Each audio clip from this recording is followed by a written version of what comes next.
Réagir à l'actualité, l'automobiliste ayant tué Antoine Aleno en 2022. Le fils du chef de Yannick Aleno a été condamné à 7 ans de prison. La peine vous semble-t-elle à la hauteur ? C'est pas le problème, la peine. Le sujet toujours, c'est qu'il est condamné à 7 ans de prison pour homicide involontaire. C'est ça qui pose problème aujourd'hui. C'est pour ça que je porte dans la loi le fait de créer l'homicide routier, parce que ce terme d'homicide involontaire, malheureusement, il affaiblit, il banalise la gravité de ce qui s'est passé. Il y a un jeune de 22 ans qui est mort il y a 2 ans en arrière. Et donc, il faut absolument qu'on inscrive dans la loi le mot d'homicide routier ou de blessure routière pour que les parents, les victimes, les familles de victimes n'aient plus sans arrêt à entendre cette notion d'involontaire. Le texte que j'ai écrit et que j'ai porté a été voté à l'unanimité en janvier dernier à l'Assemblée nationale, voté en avril au Sénat. On attend maintenant la deuxième lecture. La dissolution a tout remis en cause. J'ai bon espoir qu'en début d'année 2025, on puisse trouver un créneau à l'Assemblée pour voter ce qu'on appelle la deuxième lecture.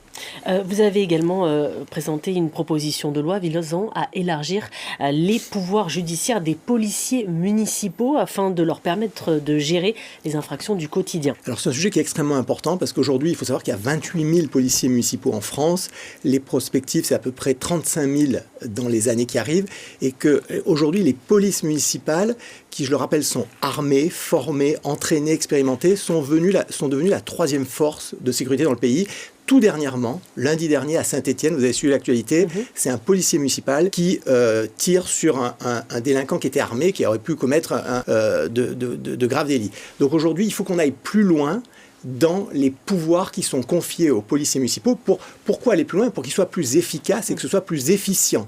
Ça pose des problèmes juridiques sur lesquels on a travaillé à l'Assemblée. Aujourd'hui, moi j'ai la satisfaction de voir que... Donc très concrètement, ça serait sur quel champ ? Aujourd'hui, on sait que si un policier municipal arrête un individu qui consomme de la drogue, on sait qu'il ne peut pas mettre de contravention. Ça changerait ? Mais il doit appeler un OPJ. C'est ça, il doit appeler exactement. un policier national ou un gendarme. Et il y a toute une démarche à suivre. Il y a tout un tas de délits aujourd'hui pour lesquels on estime que des policiers municipaux seraient à même d'intervenir et de dresser des contraventions. Aujourd'hui, ils ne le peuvent pas parce qu'ils n'ont pas le statut d'officier de police judiciaire. Nous, ce qu'on propose, c'est un certain nombre de missions judiciaires, de pouvoir les déléguer, de ne pas avoir à appeler un policier ou un gendarme. Alors ça, on comprend, mais est-ce que ce ne serait pas remplacer les forces de l'État ? Alors, il ne faut pas que ça remplace les forces de l'État. Aujourd'hui, les polices municipales, elles interviennent en complément des forces étatiques, police ou gendarmerie, dans le cadre de conventions. Par contre, puisqu'on les a, puisque les maires les payent, les emploient, et qu'elles sont la troisième force de sécurité dans le pays, qu'elles font partie du continuum de sécurité, les policiers municipaux, ce sont les primo-intervenants, tout le temps. On l'a vu lors des émeutes de 2023.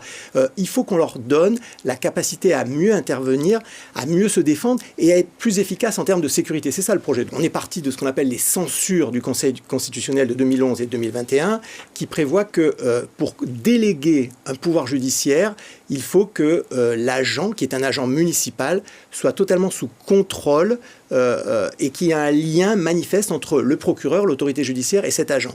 Nous, on est parti de ces censures et on dit 2 choses. 1, ça sera la liberté des maires. C'est un caractère optionnel, ce n'est pas un caractère obligatoire. Les maires pourront ou ne pourront pas choisir cette option. Et deuxièmement, on applique ce qu'on appelle le dédoublement de fonction, c'est-à-dire que le directeur de police municipale, lorsqu'il sera dans le cadre de la police administrative du maire, il sera sous l'autorité du maire, et lorsqu'il sera sous certaines missions judiciaires, il sera sous l'autorité du procureur. Il ne s'agit pas non plus que les policiers municipaux remplacent les OPJ et les polices nationales ou les gendarmes dans, par exemple, des actes d'enquête. Ça doit rester une police de proximité, une police du quotidien.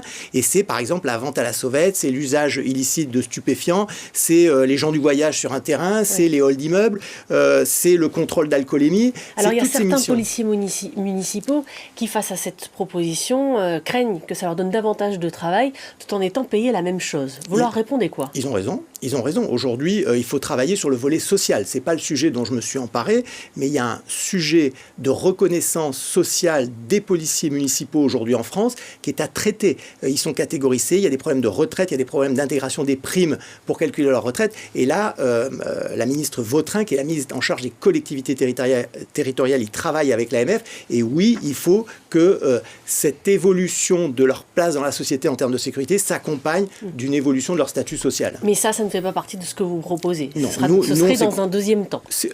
Ça sera en même temps, puisque le Beauvau des polices municipales a été relancé. Le ministre a été très clair.